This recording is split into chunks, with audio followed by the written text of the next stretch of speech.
सवाल था कि भाई अरविंद केजरीवाल ने ये निर्णय इस समय क्यों लिया। एक तो सबसे बड़ा सवाल ये है। दूसरा बड़ा सवाल ये है कि आखिर अगला मुख्यमंत्री या अगला उत्तराधिकारी फिलहाल कौन बनेगा। आपको क्या लगता है अरविंद, क्योंकि आप देखिए आपने दिल्ली की सियासत को भी बहुत क्लोजली ऑब्जर्व किया है, गुजरात यूपी के अलावा अगर जिक्र किया जाए, आपको क्या लगता है, क्या आपको लगता है सुनीता केजरीवाल हो सकती हैं, क्या गोपाल राय की वैसी छवि है, सौरभ भारद्वाज हो सकते हैं, कौन हो सकता है दिल्ली का अगला मुख्यमंत्री?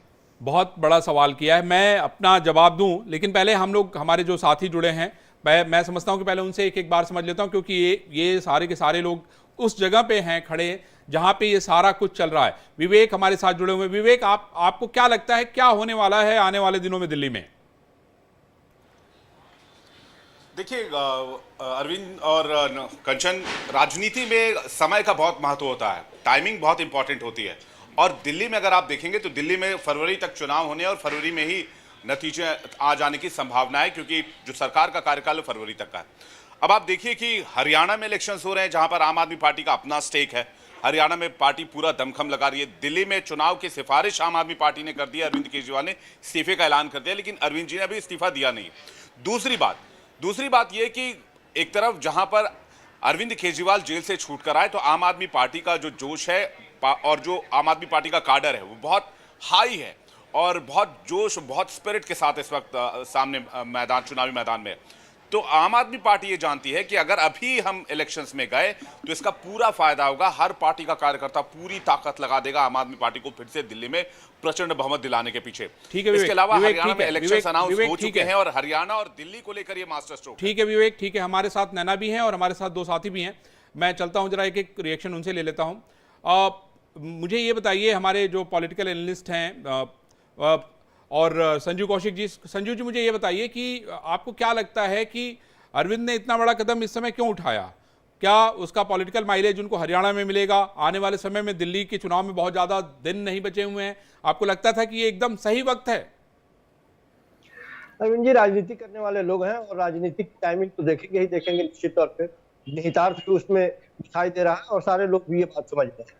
सच बात यह है कि जिस तरह से आम आदमी पार्टी को हासिल में खेलने का प्रयास किया गया और बीते कुछ वर्षों में लगातार एक बात दिखाई दे रही है कि केंद्र बनाम आम आदमी पार्टी की सरकार, दिल्ली की सरकार जिस तरह से राज चली हुई है, उसके कुछ नतीजे ऐसे ही आने वाले थे और अपने तरीके की राजनीति कर। ये बात बिल्कुल सही है कि जिस तरह से एक ऐसा तीर छोड़ा है अरविंद केजरीवाल में, जिससे बहुत सारे लोगों की चेहरे पर खुशियां छा जाएगी। उनको समझ में नहीं आ रहा है कि का स्वागत करें या आप विरोध जारी रखें। वो कह रहे हैं कि नहीं। ठीक है संजीव भाई, एक सेकंड में कंचन, मैं समझता हूं कि अमलेंदु से भी एक सवाल लेके फिर नैना के पास चलना चाहिए हमें। अमलेंदु जी, आपको क्या लगता है, आपकी पत्रकारिता क्या कहती है कि ये जो कदम है, ये मास्टर स्ट्रोक जो है, इससे अरविंद केजरीवाल कितने माइलेज पे बाकी लोगों से अहेड होंगे? वैसे अरविंद जी, मुझे लगता है अरविंद केजरीवाल ने मास्टर स्ट्रोक बड़ा खेला है और इसके जरिए भारतीय जनता पार्टी के सामने कई चुनौतियां पेश कर दी।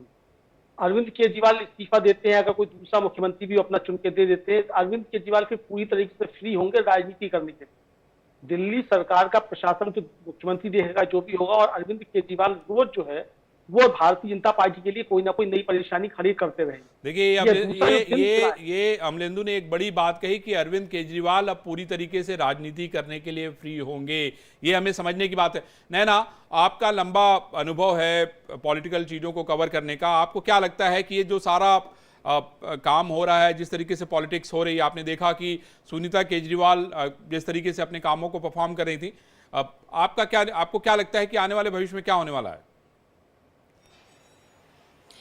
देखिए अरविंद जी, ये जो आने वाले भविष्य की जो प्रमुख बातें हैं वो आज अरविंद केजरीवाल जब कार्यकर्ताओं से संवाद कर रहे थे उसमें कई उन्होंने अपने अपने बयान में अलग अलग हिस्सों में कहा। आपको याद होगा उन्होंने भगत सिंह की उस किताब का जिक्र किया, जेल में रहते उन्होंने उस किताब को पढ़ा। उन्होंने ये भी कहा कि भगत सिंह के बाद में मैं 90-95 साल बाद में एक और ऐसा क्रांतिकारी सीएम आया। उन्होंने एक बात कही कि उनके जो लेटर थे वो सही मायनों तक अंग्रेजों के माध्यम से जनता तक नहीं पहुंचाए जाते थे।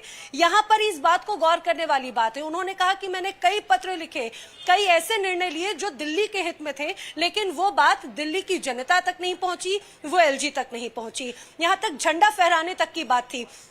इसके जरिए भी एक मैसेज देने की कोशिश की गई। मुझे लगता है ये ऐसे वक्त में, क्योंकि दिल्ली में अब अगर सरकार का कार्यकाल देखें तो लगभग 5 महीने का बाकी है। 5 महीने में अरविंद केजरीवाल अगर यहाँ पर सीएम पद पर रहते भी तो उनके पास में क्या ताकतें होती, क्योंकि वो मुख्यमंत्री पद पर तो हैं लेकिन बतौर मुख्यमंत्री उनके हाथ में ऐसी कोई पावर नजर नहीं आती। अब ऐसे वक्त में अगर उनका इस्तीफा, जब सर पे हरियाणा चुनाव है, तो एक सिंपैथी गेन बहुत इंपॉर्टेंट है, क्योंकि आम आदमी पार्टी सिंगल हैंडेड हरियाणा में चुनाव लड़ रही है। यहां पर एक बहुत महत्वपूर्ण मैसेज आता है।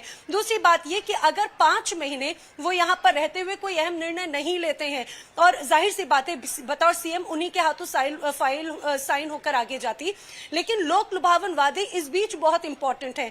मुझे लगता है कि एक बहुत महत्वपूर्ण मास्टर स्ट्रोक के तौर पर देखा जा सकता है, एक सिंपैथी वोट के तौर पर, एक अलग मैसेज देने के तौर पर, क्योंकि बार-बार लगातार इस बात का दिल्ली में जो किया विपक्ष जा रहा रही है है कि बीजेपी, क्या ये वो सिंपैथी निशाना वोट साध है, रही थी क्या इस्तीफे को लोगों के लेकर। सेंटिमेंट्स को जोड़ने की कोशिश की जाएगी। विवेक, आप लगातार फील्ड पर मौजूद हो। विवेक, एक बात बताइएगा, जब तक अरविंद केजरीवाल जेल में थे, भारतीय जनता पार्टी लगातार इस बात को जोर शोर से उठा रही थी कि अरविंद केजरीवाल को इस्तीफा देना चाहिए। अब खबर आ रही है 2 दिन में इस्तीफा दे देंगे वो। भाजपा के पास एक बहुत बड़ा मुद्दा अपने हाथ से निकल गया है। क्या आम आदमी पार्टी का ये स्टेप हरियाणा को देखते हुए, आने वाले समय में दिल्ली के चुनाव को देखते हुए, क्या ये उसके हित में जाता हुआ इस वक्त आपको नजर आ रहा है? ग्राउंड पर क्या चर्चा हो रही है, क्या लोग बोल रहे हैं, आम आदमी पार्टी के कार्यकर्ता क्या बोल रहे हैं? क्योंकि जब वो प्रेस कॉन्फ्रेंस कर रहे थे तो लोग तो नहीं के इशारे कर रहे थे कि नहीं, आप इस्तीफा मत दीजिए। देखिए, अरविंद केजरीवाल एक ऐसे नेता हैं जो जानते हैं कि किस समय पर क्या फैसला लेना है, और आम आदमी पार्टी एक बार फिर से बैक टू द बेसिक्स हो गई है। ये कहना कोई अतिशयोक्ति नहीं होगी। इसमें आप अगर ध्यान देंगे तो अरविंद केजरीवाल जब इस बार इलेक्शन में जाते तो उनसे उनके 10 साल का काम पूछा जाता। उनसे पूछा जाता कि आपने 10-12 साल में दिल्ली में क्या बदलाव किया, आम आदमी पार्टी ने क्या चेंजेस किए। बेशक वो काम गिनवाते, लेकिन एक एंटी इनकम्बेंसी वाला फैक्टर जरूर रहता। लेकिन वो सारी चीजें अब कहीं ना कहीं नीचे चली गई हैं, और ऊपर क्या आ गया है?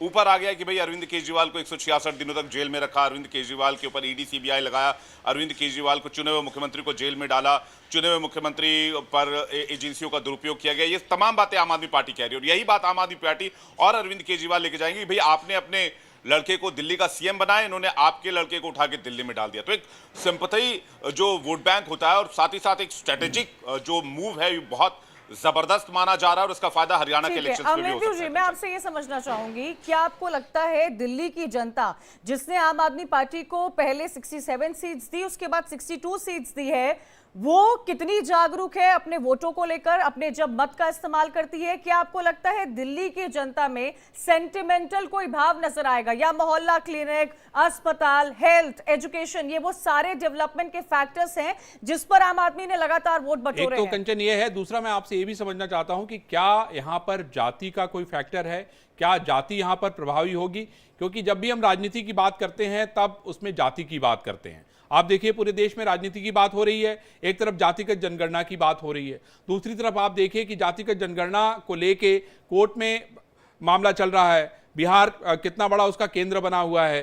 तो मेरा ये आपसे कहना है कि दिल्ली में इतने पढ़े लिखे लोग रहते हैं, लेकिन दिल्ली में अलग अलग राज्यों के लोग भी रहते हैं। तो मैं आपसे ये समझना चाहता हूं कि क्या विकास बनाम जाति या जाति बनाम विकास ऐसा कुछ है? क्योंकि यहाँ पे त्याग उससे भी ऊपर चला जाता है, क्योंकि राजनीति में जब कोई त्याग करता है तो उसकी अपेक्षाएं बहुत होती हैं, और त्याग कोई राजनीति में आसान नहीं होता है, कोई करता नहीं है, क्योंकि कुर्सी कौन छोड़ना चाहता है। लेकिन अरविंद केजरीवाल ने ये निर्णय लिया है तो ये बड़ा निर्णय है, और ये निर्णय ऐसे समय लिया गया है जिस समय हरियाणा में चुनाव हो रहा है, आने वाले समय में महाराष्ट्र में चुनाव होने वाला है, झारखंड, बिहार, उसके अलावा आप देखिए जम्मू कश्मीर, इन जगहों पे चुनाव हो रहा है। तो आपको क्या लगता है कि दिल्ली के अलावा बाकी जगहों पे भी इसका फायदा होगा, और किस तरह से होगा? देखिए अरविंद जी, मुझे लगता है कि अभी अरविंद केजरीवाल का फोकस पूरी तरीके से दिल्ली पे है, और दिल्ली में उन्होंने एक तरीके से देखा जाए तो भारतीय जनता पार्टी और खासतौर से प्रधानमंत्री नरेंद्र मोदी के सामने बड़ी चुनौती पेश कर दी। एक तो जो उन्होंने दिन चुना है इस्तीफा देने का, वो दिन चुना है 17 सितंबर का,